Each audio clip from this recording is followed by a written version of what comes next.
Welcome to Be Bold Branding. Today, we're interviewing one of our favorite social media influencers to find out her bold strategies to boost fans and followers. We're going to learn what led her down this path and her advice to anyone on social media today.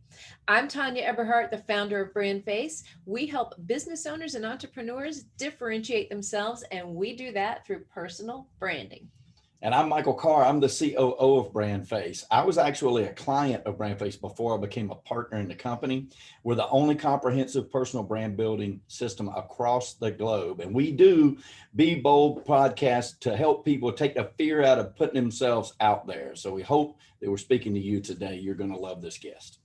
Today's guest is Mackenzie Dudzik, or Mac, as her social community calls her.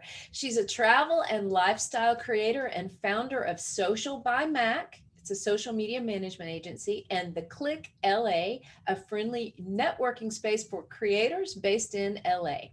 With over 7 years of experience as a social media guru, she has worked with numerous brands, small businesses, and high-profile individuals on more than just posting to Instagram. Mac's passion lies in coaching upcoming creators on how to be their most authentic selves as they launch their personal brands. And welcome to the podcast, Mac. Yay! Thank you for having me. My familiar faces, I know you well, so I'm very excited to chat. Yep. In all honesty, Mac has helped us tremendously with our own authentic approach to social media, and that's what we're all about as well, is that authenticity in the brand. And sometimes, what all feels authentic, you don't always know how it comes across. So, when you need that extra professional help, hey, Mac's your girl. So that's right. That's right. Let's jump right into it, Mac. All right. So tell us first, how did you get into the profession? Absolutely. So I grew up in New York. And with that, being in Manhattan, all I wanted to do was be an actor. So I did that. I went to college for that, was doing everything out in New York, and decided it was time to move to Los Angeles. And coming to Los Angeles was quite a wake-up call in terms of influencing and all of these things that I think were just maybe starting to kind of exist. Influencers didn't really exist too much before I started. And I saw that people were having such success just sharing their lives on social media. And I said, hey, if I'm going to live in Los Angeles, I'm going to do these same things. I want to make this kind of money and go on these fun trips and all of that. So I started with my own Instagram. And I'd say, in 3 years' time, that grew.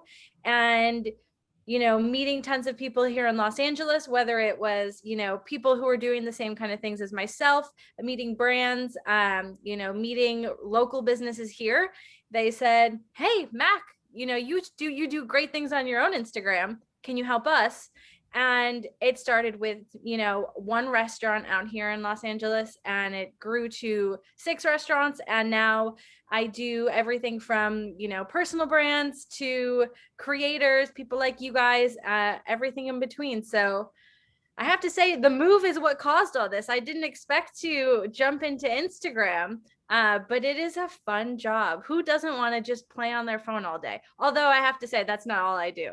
I got to be fair to myself. Yes, you do. You do. It's kind of like the duck, in the water. It's like you see them scaling and gliding so effortlessly and gracefully across the water while their feet are just paddling like hell, right? That is a great analogy. I am going to keep that because that is very fair. Spot on. It is fair. Yes, she does make it look easy, but we know that it's not. And having an eye for that you do is fantastic. So I just want to dig a little bit more into this. So you really that's a bold move, like moving from New York to Los Angeles. I mean, or vice versa, some people move the other way, but in any kind of a move like that, you sort of were stepping out on your, on faith, if you will, like, hey, I can, I'm going to make something happen over here. But yet that wasn't really the plan in which you went to LA for, right? Yeah, absolutely. I, moved to LA because my friends from college in New York moved to LA, and I said, at first it's like, I'm going to stay in New York. I'm going to do the thing. And I was in love, and New York is an incredible place to live. I was in love with the city. So I stayed, and then, time went on, and a few years later, and I said, you know what, I think I could I could make some waves in LA. Here I am thinking I'm, going to be a big shot. And I decided to do the move, but, everything I've done, I'm so glad I did it. I'm so glad I, graduated high school and just, at 18 was like, I'm going to move to New York City, and like, this is going to be, I'm a star. Because I think there's so many people who have these ambitions and say they want to do something, and when it comes to really doing it, they start to find all these excuses and reasons not to, that it's better to stay at home, or, where they're comfortable. And I obviously would not be doing what I am doing right now if I didn't, make that first move, or then decide to leave everything I knew in New York and come to Los Angeles. Absolutely. It's kind of a little bit like my story, Mac. Like, I left a small town in North Georgia and decided I was going to go to theater school at a world-renowned theater department, which was at Florida State University. It was one of the top in the country. I went there. Within just a few months, I realized I hated it. I literally hated it. That happens. But no, then you actually fast forward all these many years ahead, and you're still kind of, quote, in show business, right? You're kind of like in the public world, putting yourself out there, and it shifted. It was the same ambition, it was the same dream, it just took a different form. And I think that's what I hear you saying. It wasn't all you went out there with one thing in mind. You ended up going in a different direction, but you weren't so far from your original. Yes, that's funny. I always get that question. And, here living in Los Angeles, there are still things that come up, and I find myself, doing commercials or whatever, but that's Los Angeles. You can be an actor your entire life and only do a couple jobs. But I have, people who I went to school with or whatnot will say, well, you're not necessarily doing that anymore. Do you feel like you gave up, or do you feel like you were defeated? And no, I completely agree. As for my personal business and, being an influencer, I am on camera all the time, and I'm working with the same brands that I would be doing commercials with. And in this case, I just get to create my own set, create my own, content, and send it to them, and that's it. So it's very much still the same. So I in no way feel like, I gave up on my dream or anything. It just kind of, meshed into a new, exactly. It morphed. I know exactly how that feels. I think it's pretty cool. It's very cool. It was the same with me in my career. When I started as an auctioneer, I had to prove myself to these different places with no way to advertise other than just to go and force yourself into their space and just say, hey, just give me a chance, just listen for a minute, right? And you get a lot of no's, and then you get a yes. And then because you got that yes, then somebody knows you, and then you get another yes. I had no idea it'd take me to a national level. I just did what I did because I loved it and it was fun, and then it just sort of morphed from there. So that's super cool. But I think it goes to, speaking to be bold, it just goes to following that gut instinct and saying, you know what, I'm going to do this because this is what I desire, and then letting the universe sort of mold the rest of it. You know what I'm saying? I think that's so important. Totally. I think, just one thing on that, Tanya, knowing that you have theater experience, at least a little bit, it definitely helps, to be comfortable on camera and all of that. But Michael, I'm so surprised that you never did anything like that, because from the minute I met you, you're just like lights on. And I know, when you were first starting out as an auctioneer, maybe it was that way, maybe it wasn't. But in this business, especially in what you were doing, you can't have any sort of hesitation or self-doubt that you're not going to be able to just go out there and sell something, or, so it's funny that you say that, because I'm watching, I'm like, oh my God, he must have been an actor in a past life. Yeah. He's so natural. Yeah, I've been acting like an auctioneer for 30 years. There you go. We've been acting like speakers and authors, but it is true, that old saying, the whole world is a stage, right? Yeah. And I feel the same way. We all went down paths that we never gave up, and even though the path might be just slightly different from what we set out to do, it's still the same ambition and the same drive and the same dream. you know, and I just find that to be fascinating sometimes when I sit down and I say, okay, well, my acting career, you know, began in college theater, and then it morphed to vacuum cleaner sales, and everybody laughs, right? Because I sold vacuum cleaners for 3 years, paying my way through college. But the truth of the matter is that was my second acting gig. Yeah. It really was another totally audition. It was like, you know, can I come in? Like, you want to help a poor college student out? I mean, come on, you know, look at me, look at my car back there. It's not looking too good, is it? Right? So, Oh my gosh. I know, it's funny. Okay, so I know along the way, like we all do, there are some bold moves you've got to make. You know, at some point, maybe you hit a crossroads, or you run into a client who's difficult, or it could be any number of things. What would you say is the boldest thing you've ever done in your business? I think starting my business, and that took me many years. And it starts with an idea, and you marinate on it for so long, and you find reasons why it's not going to work, or why your safety job is safer. And I was doing it on the side. I was trying to make it work. I was adding it to all the additional work that I already had. And I think there was one day where I just said, I'm not going to wait around. I'm not going to work for anyone anymore. Like, I'd have to think of exactly what a friend of mine said, but it was just kind of, you either jump off the cliff and you go full force, or, you know, you do this weird little balancing act that you're trying to do and you're totally unhappy.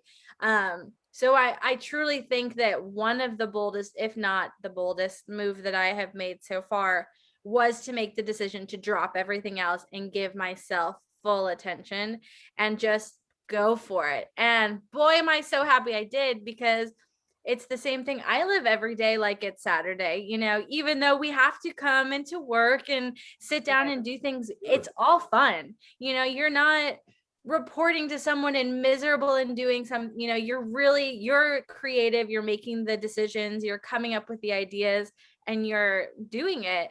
And, you know, I'd still be trying to balance it, and, you know, probably be a little bit miserable if I didn't just make that choice.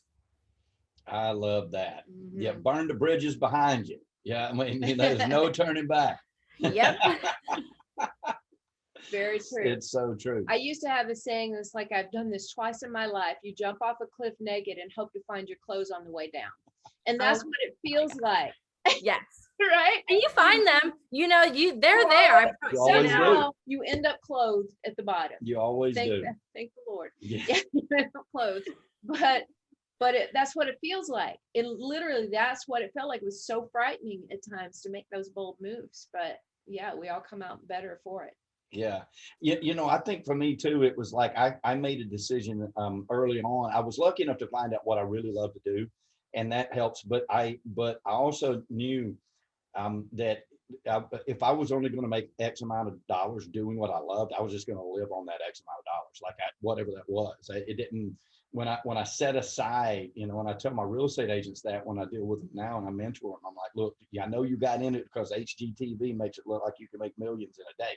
And maybe you will. And I hope you do. And I'm going to help you do that. But if you're doing it for the money, you need to think about why you're doing it. Like, you got to do it because you love it. And then the money's going to come. Like, the rest of it will follow with that. I think that's a big decision that people have to make when they really commit to what they're doing. You know, they say, I'm going to do it. I'm just going to do it. And I want to do it. Yeah. Exactly.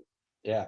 And now if you could, I know aside from serving your existing clients, which obviously you do a fantastic job on, and helping them to gain their followings and grow their social media in the proper way, be authentic and show them what's the one thing that you think you do that to really push your business? Like, can you boil it down to one thing that you stick to grow your business besides just being fantastic at it?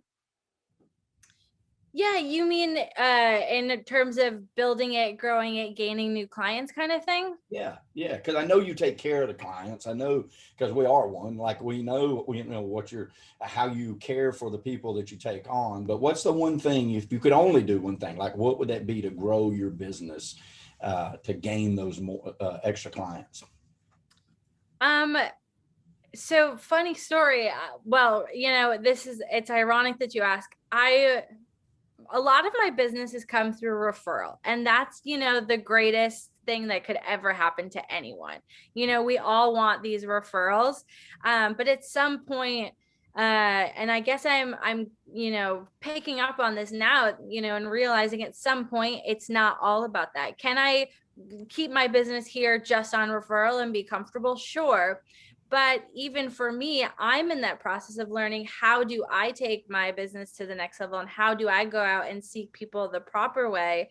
And the one thing I always say to all my clients when, or a potential client, is I'm here to take the stress out of social media. And so for me to turn around and go and be stressed about how I'm going to grow my business, that would be like, I got to take my own medicine here. Yep. And so I think the biggest thing for me is, 100% starting with personal relationships and kind of seeing, I always come from a place of, how can I actually add value to this person? Not how can I get them 10,000 followers in 3 months, because we can talk a whole nother 45 minutes about that, but that's just what everyone I think expects, and it's just not the way it is. So I think, if I could just go into every new client opportunity, or any person who I have that I see their social media accounts, and I'm like, I can add value here. I know I can, I see what's going wrong, and I see where we can fix it and how we can do it together without, adding more stress on your plate as a business owner, as, whoever it is I'm working with. I think that's the biggest thing. And I don't quite know if that perfectly answers the question. No, I think it does. Yeah, I think it does. And it shows in your work, because you bring out that authenticity to people. And I love the fact that you're the type of person that would say that, look, if I'm stressed about building my business, and yet I'm telling you not to be stressed about how to build yours, I'm not really, and I think that also you're learning those different levels come, and then you do need to relax into them or whatnot. I think that answers the question for sure. And I think it speaks to your authenticity. Like, it's the number one thing that drives you. Because you're the leader of your clients. Your clients look to what you do on social media to in large part determine what they should be doing too. And so when we first looked at bringing you on board, we looked through your accounts, and it's like, wow, what personality just like jumps off those screens, and it wasn't just the personality, it was the positivity in the personality. That inner beauty coming out, like just the smiles, everything. Like, we loved what you represented, because what you represent is you. We haven't seen anything different behind the scenes than what everybody else sees on social media. That is what authenticity means.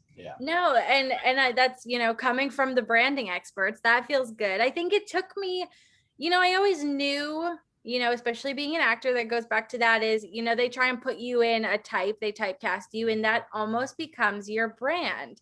And I think moving out of that, I kind of had to reset and then go to Instagram and say, what's my type? And, I think that also morphed into, creating a brand for yourself. And, speaking outside of my business, but with my personal work, I have to pitch myself to brands like Walmart and Target, and, what kind of, typecast are they looking for to create this content for them, XYZ. So having a really strong brand on social is truly, like, you can't go anywhere until your brand is secure and you feel so confident in it that you have your eyes closed and that a stranger looks at your profile and it's like, that is them.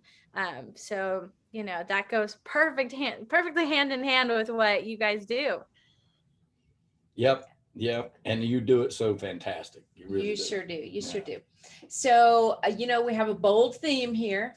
Our statement is be bold. So if you could be more bold about any part of your life, either professionally or personally, what would that be, and how would you be more bold? Wow. I mean, how long do you have? Because I'm still working on it. I think, yes, sure. There's, taking it back to Instagram, there's a certain way that I do I try to share my personality as much as possible through my Instagram. Of course, there are things, I'm a human. I'm not like, I sit on the couch in my sweatpants and I rather do that than go out, all these things.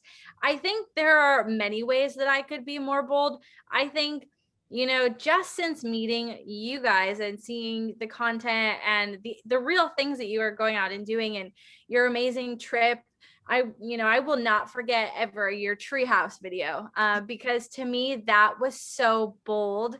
And sure, I can go to Mexico, I can go to all inclusive and be really cozy and comfortable, but you guys are doing just like the coolest things that are maybe sometimes out of your comfort zone. And I think, that's one thing that I strive to do, is be a little bit more bold in my adventures, my travels.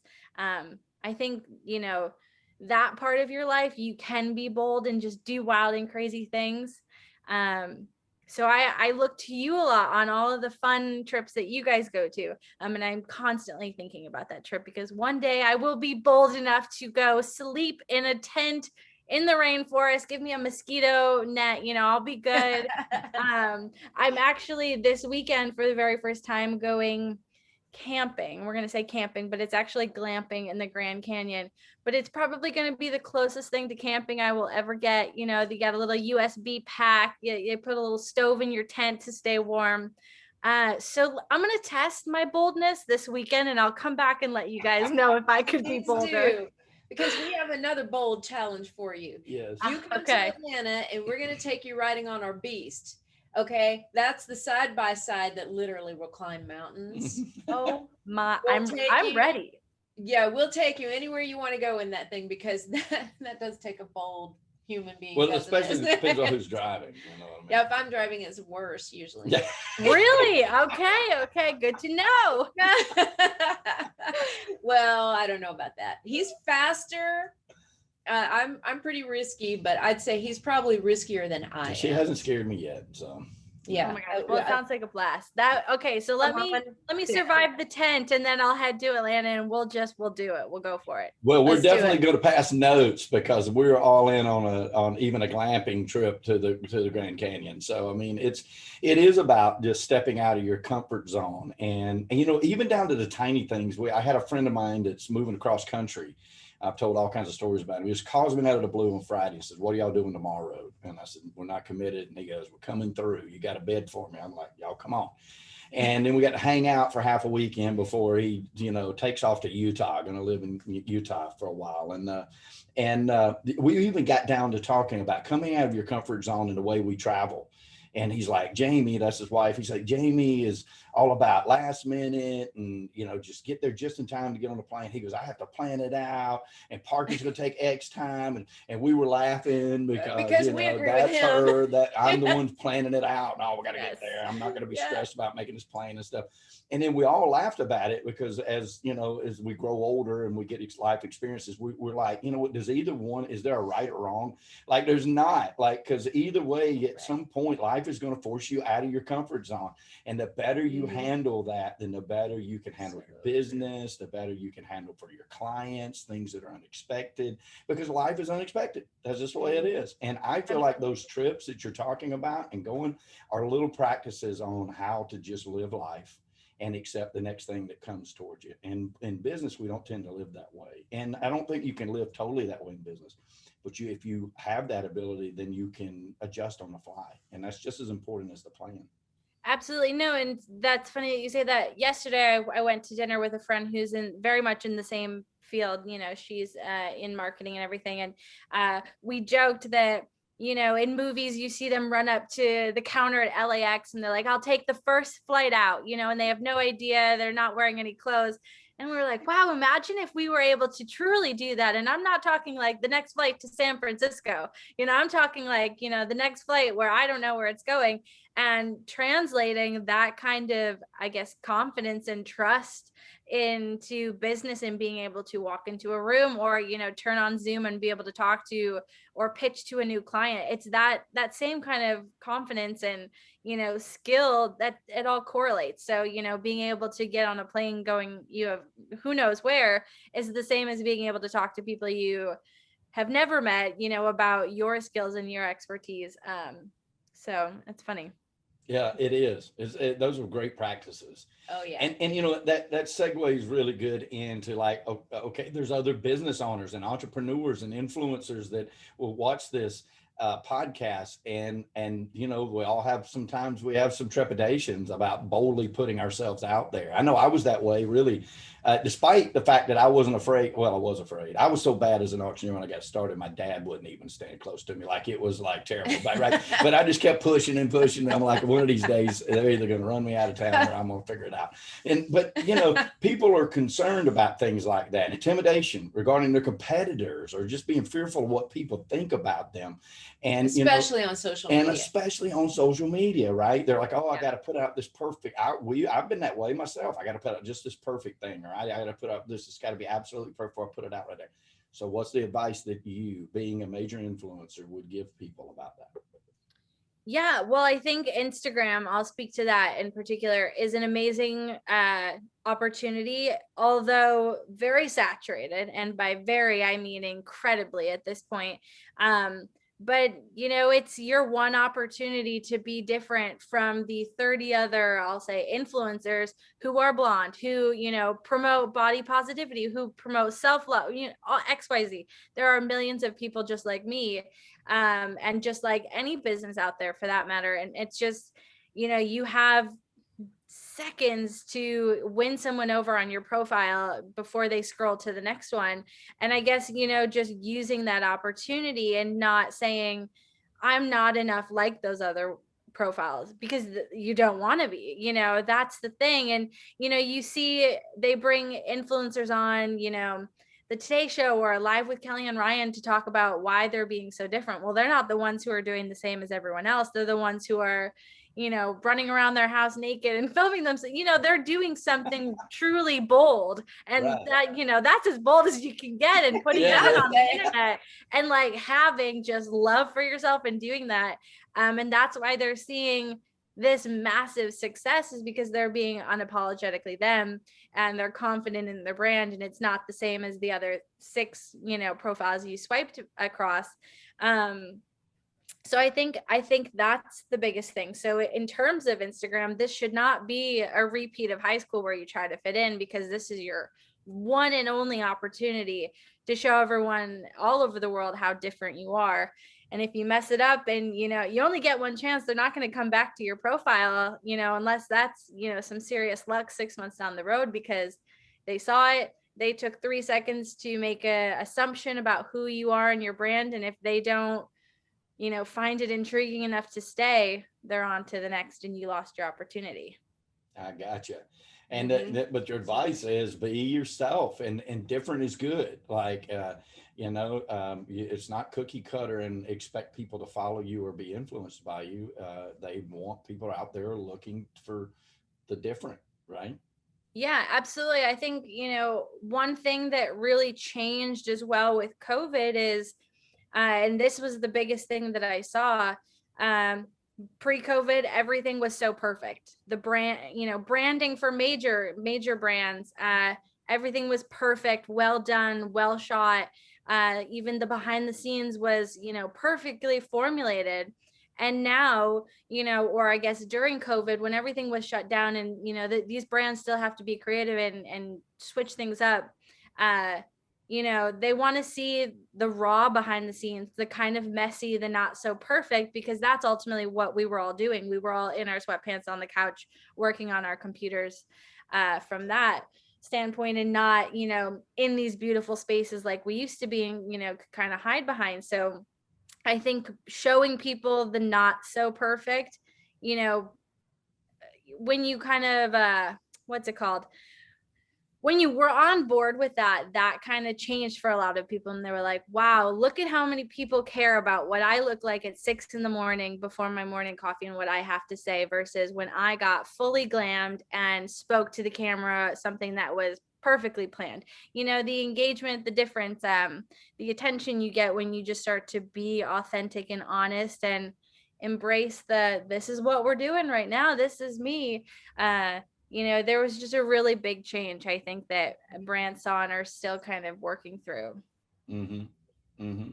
And do you see opportunity in that, for people building a business and especially an entrepreneur of a small company or it might be a vet or a real estate agent or, even a CPA, for instance, that knows that there's power in that social media to attract some clientele. It's all about being yourself. Like, don't Absolutely. read through other profiles and just copy those profiles. Just develop your own.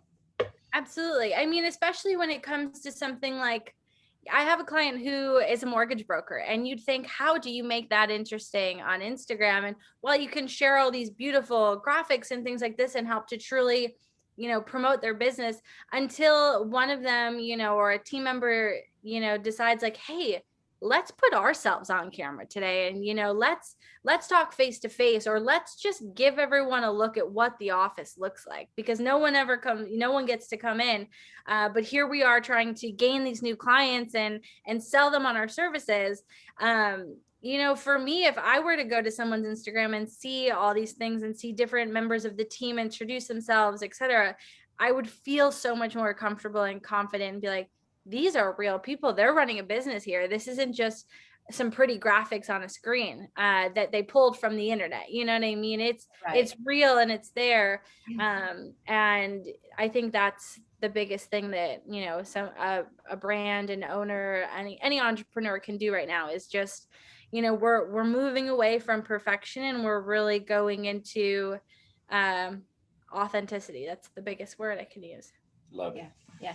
And I have one more question for you. Do you feel like it's much harder today than it was 10 years ago to get a mass social media following?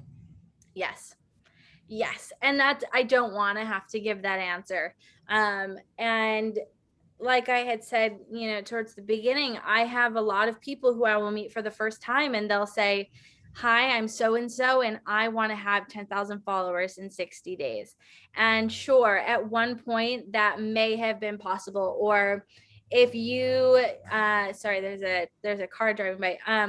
If you had a really great stint on the Today Show, sure, that number could be close.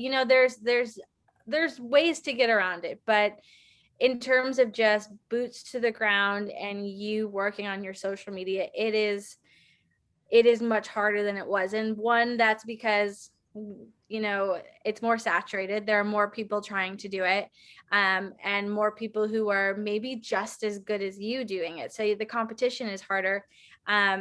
But with more people on these platforms and more eyes, it's harder to kind of scoop those eyes in and say, okay, come to me, when they're just all over the place. How do you find the right people? How do you bring them to your page? How do you keep them there? Once they're there, how do you sell them on your product? That, sure, we got them there, they think our stuff is pretty, but now it's okay, we got to sell them, we got to show them what we can do. And it's just it's more of a marathon than a race now. It's more about long term, and it might require an entrepreneur to spend a little bit more time on Instagram, which maybe they don't want to do or don't have the time to do. But if you want to grow your profile, it's it has to be a priority in your marketing plan. Agreed. And it, like, experience 30 years in business teaches me too that the saturation levels that are happening on social media platforms will create other opportunity. Like, at some point, that oversaturation, and you see, you might not get 100,000 followers over the course of a 5-year campaign or 7-year, 10-year campaign, but you might, it will, through its own natural, what's the word I'm trying to say? Inclinations, you might end up finding a smaller following that is more valuable to you. Right. And so it'll take care of itself. It's an environment just like any other environment. Right. And as more people get onto that social media that are new to it, they're trying to figure out too, well, what do I even want it for? Why am I on this social media here? And they'll figure out that, okay, it is that I'm looking for that mortgage broker or that entrepreneur of some kind, that I want to know which one of those are the most honest because that's the person I want to do business with. And yeah, they may not have as many followers as this one over here, but this one over here looks, as you said, more old school, more perfect, more refined, more shot and edited, versus this guy just being honest, like, hey man, I'm starving to death, I need a client. You know what I mean? So my experience in business tells me that there's so much opportunity. Although this little segment of gaining these super high numbers of followers might be harder to do, maybe you find that the followers that do follow you are more loyal, and you're going to get the business that you're searching out of it. So it's definitely something that we need to be monitoring, and people need to be using influencers like you that are at the forefront of that, because you're dealing with a lot of clients across the nation in several different areas of business, even down to their own personal, person and what they want to illuminate. So am I making sense? It'll make its own environment that there'll be so much opportunity. So get in there and do it, and hire people like Mac that know what they're doing. They're at the forefront of that, because those opportunities are going to open themselves up. Absolutely. I mean, that's the thing. These days, it's kind of, if you don't have a social media presence, no matter who you are, if you're not on social media, then it is kind of a red flag. It's a problem. And there's a term in the influencer industry, a micro influencer who has less than 10,000 followers. They're almost becoming more valuable to brands today than those with 100,000 followers, because it's so much more refined. And the people who are following them are loyal, are, engaging. And it's the same way with businesses, especially if you're, a niche business, or, you're very localized to a specific location, a different part of the world. You're not going to have 100,000 followers. What if you're in a small town of Georgia? You could kill the real estate game over there, but you don't need 100,000 followers to do it. You just need, the right people in your area to be following, engaging, and seeking you out. And that's why it's so important when you are doing social media that your hashtags, your locations, all of this is so specific to your location and what it is exactly you do and who you're seeking out. And so, for a nutrition coach based in Virginia, to want 100,000 followers, but she's offering in-person services, that's just, it's just not realistic. But people want it for the numbers, for the vanity. Sure, Smart Water is going to have millions of followers because everyone in the world is picking up a bottle of Smart Water. But if you're in a small town or a special city, something, I think just putting that pressure on yourself and on your brand to have that, it doesn't make sense. If you want the numbers, sure, go ahead, buy yourself some fake followers so that the vanity number is there. But if you're trying to make money and use social media to gain new clients, unless you are, a Fortune 500 company and you sell your stuff all over the world, it's the stress of it, to put that stress on yourself, it's not worth it. So it's not realistic, not real. I'll share with you one of our quotes is, you don't just need people to know you exist. You need the right people to know why you exist. Yeah. And that's really what developing loyal and meaningful followers is all about. So, all right, one last question for you, Mac. How can people reach you if they have questions for you, want to do business with you, just want to follow you? Yes, well, obviously you can follow me on Instagram. It is my name, at Mackenzie Dudzik. And from there, you'll be able to link to everything. In terms of Social by Mac, it's socialbymac.com. And to say hello, it's just hello@socialbymac.com. But yeah, I'm always open to connecting with new people. And even if it's, questions about influencing or, branding, it's all that. This is it. Like I said, this is fun. This is why I gave up everything else to do this, because I like being on this thing 23 hours of the 24 hours of my day. I'm crazy in that way. So yeah. It works. It works for you, Mac. We encourage people to do that, because the Mac that you see is the same Mac that we've known since we've been working with her. She's fantastic all the time. So thank you. She's always, and you guys are fantastic too. And one day I'm going to go on that vacation with you guys. So anytime.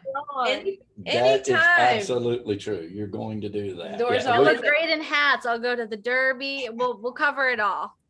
That's great. That is great. All right. And to all of you out there, if you have any questions about your brand or you want to learn more about us, head to discussyourbrand.com. That's discussyourbrand.com and schedule a free session with our team. And if you like what you've heard today and you love this young lady as much as we do, like it, love it, share it, and ding, subscribe so you can be the first one to know when another episode debuts. Mac, thank you so much for coming on. Thank you very much. Hey, folks, listen, we know out there it's about prosperity, right? And when we say prosperity, we're not just talking about money. Money's a part of it, of course, but we're talking about the 360 of an abundant life. And we know at BrandFace that prosperity favors the bold. So we say be bold, especially with your brand and especially in 2021. Thank you, Ms. Tanya. And thank you, Michael and Matt. Have a great day, everybody. We'll see you next time on Be Bold Branding.